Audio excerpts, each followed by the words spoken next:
Hey everyone, welcome to Two Car Pros. My name is Ryan, and today we're doing something a little bit different. We're going to be helping my buddy Corey take his Hayabusa swapped Starlet's engine out so he can prep the whole thing to be painted. And it's a little bit more fun than I usually do, a little less tutorial, a little more just two guys having fun taking an engine out, and I hope you enjoy the ride, so let's jump into it. Alright Corey, tell us about your car and what we're doing today.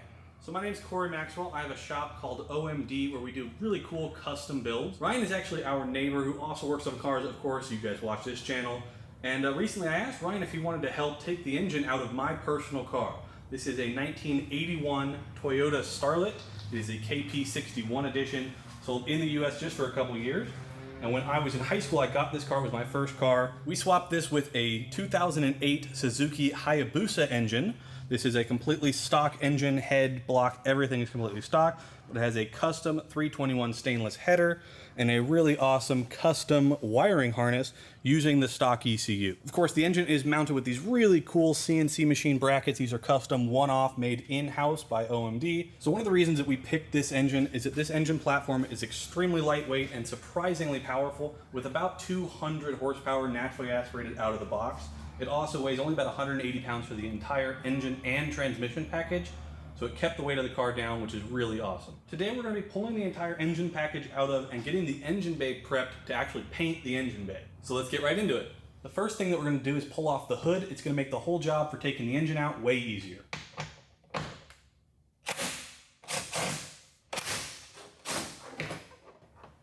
I got you.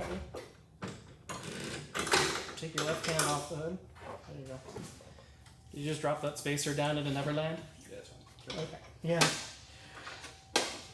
So the key is to always put the hood on your shoulder like this and then unbolt it. Yeah. Have you support me, it's okay.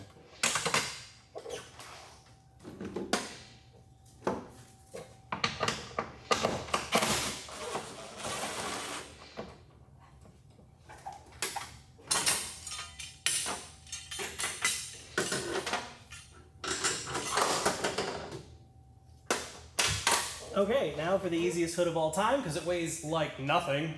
It do be like... You can carry it by yourself. There you go. Woo! It looks better already. So now we gotta take oil out of it. And normally you don't do this with extracting an engine because you don't need to, but look, it's got a cooler lines. Point to them, Corey. Yeah, right there. Got cooler lines. Those have to come off, so better just to take all the oil out. Grab your 17 millimeter, because I'm sure you're doing this at home. And and break that loose. Yeah, you probably just cut it now. There you go. Got your eye protection on, right, Corey? One of the things that is custom made on this car, you guys will know if you know Hayabusa engines, this oil pan, of course, is custom made to this car. Normally, it would kind of be back here, but we wanted it to avoid the subframe, of course. It is custom made. It even says Starlet Busa on the bottom, I think. It sure does. Yeah. Oh, my hand. Oh, there you go. That's like, that oil's like brand new. Yeah, it doesn't have very many miles on it. I just put it in, actually. I was trying a new oil for it, but it's okay. All right, oil stopped enough. Put the drain plug back in and snug her down. Yes, we did put a new copper O-ring on there, so when we put this back in the future, we don't have any kind of leakies. And then, what's the torque spec, Corey? Tight. What? I have no idea. It's a custom oil pan. I don't know. Bro, please, bro. I need a torque spec, bro. One arm tight's probably fine. Make sure the socket has got a good purchase on there, though.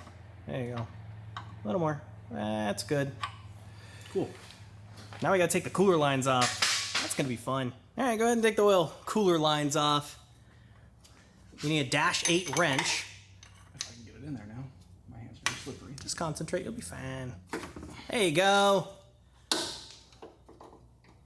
You can just spin the rest off with your fingers, probably. You know what? We'll just take the oil filter off and make it a lot easier.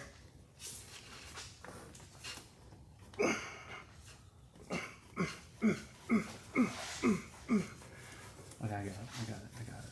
Oh, you want to do it now? Yeah. Now that the hard part's over. Okay, that's fine. Yeah, now that the hard part is done and I can look like a genius, I'll do it. Wow, Corey, you're so smart for taking the filter out. Dude, thank you. You're welcome, man. No, I guess I should go. There you go. Just dump it down, let it dribble. There you go. Just leave it in there. So now that we have the oil filter off and out of the way, And it's much easier to get this tool in there. And oil is lubricating your whole experience, making it much easier. There we go.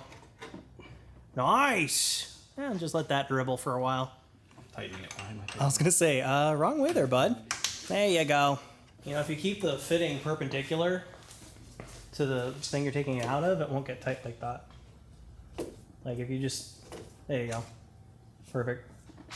Minty fresh. Let's let it drain out. So now we gotta take the water line off, which is actually a -16 AN fitting, which is pretty cool for the lower radiator hose.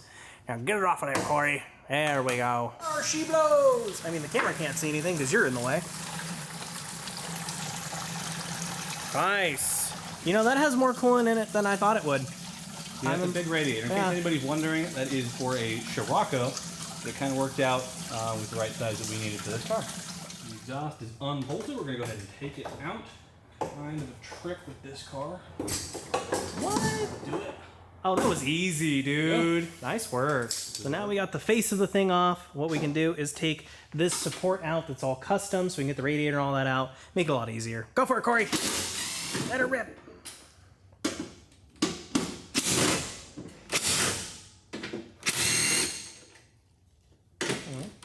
Oh, is that one supported underneath? Yes. Okay. All right, try it. Okay. Okay. Nailed it. Nailed it. Swish. Okay, Corey, pull that oil cooler. I'll hold the radiator so it doesn't go nowhere. There we go. And then just guide the lines and make sure the plugs don't come out. Perfect. Okay, bolts out. Take it out, Corey. There we go. Flap, more flat, more flat. Or dump it out, that works too. All right, Corey, we've got it secured with these awesome nylon straps, nice beefy chain. And we are on the header over there, but the engine only weighs 150 pounds, something like that. Super light. It is a really robust header. Normally you don't do things like that, but that's titanium, what is it? The header? Yeah, what's the header made of? The header is made out of 321 stainless. There you go. It's beef. So give us some cranks. Let's see if it comes up. You wiggle that back. Oh, See, hold on. it's caught. Yeah, it's caught. Let it off a little bit, just a skosh. We'll know we win when we hear the coolant slap onto the ground. Okay. I love how we said we weren't going to let that fall, and we totally did. It totally, it's fine. We're not using that anymore anyway. Okay, up. I think that's what we're doing. Scrape, scrape, scrape. Distinct possibility. I threaded a bolt. I don't know how that happened. We're good on my side. How's your side look? Yeah, we're minty fresh. Keep going, and all done. So the engine is completely out of the car now. You guys can see the completely bare engine bay. You can also see why I wanted to take it out. It is looking a little bit rough. Multicolored paint, rust on the original engine mounts, which I really want to fix. I also want to get rid of some of these brackets that are here that are just not like being used anymore. This was for the wash bottle, I'm pretty sure, which I don't have working anymore anyways. What? Some of these brackets here as well. Yeah. Kind of get the engine bay cleaned up, repaint it, and go from there. This is probably the coolest part about this car is these custom CNC engine stands that actually have like an isolator in them pressed in there, and these are all CNC custom made, one of a kind. You know, you don't see these things on a normal car, especially a early 80s economy car from Toyota. It is absolutely nuts to see this kind of a thing on an engine in a car such as that one. So that was taking that Hayabusa engine out of the Toyota Starlet. Not the most typical of swap, which is what makes it so fun and fascinating and interesting in it. It's a purpose-built race car, and it is a ton of fun to work on stuff like that because whoever made it to take it apart, so it makes it really easy to do that sort of thing. If you want to check out Corey's channel, I will put a link down below in the description. They do all kinds of insane builds. They did that twin-turbo DeLorean, the world's most powerful DeLorean. They're currently doing an XJ220 build, and they're doing a Ferrari 412 custom build. That's kind of their flagship right now. They do absolutely wild custom cars. You should really check them out. Thank you so much for watching. If you found this video interesting or even helpful at all, please consider giving a like or even subscribing. It really helps my channel out. Thanks again for watching, and I'll see you next time.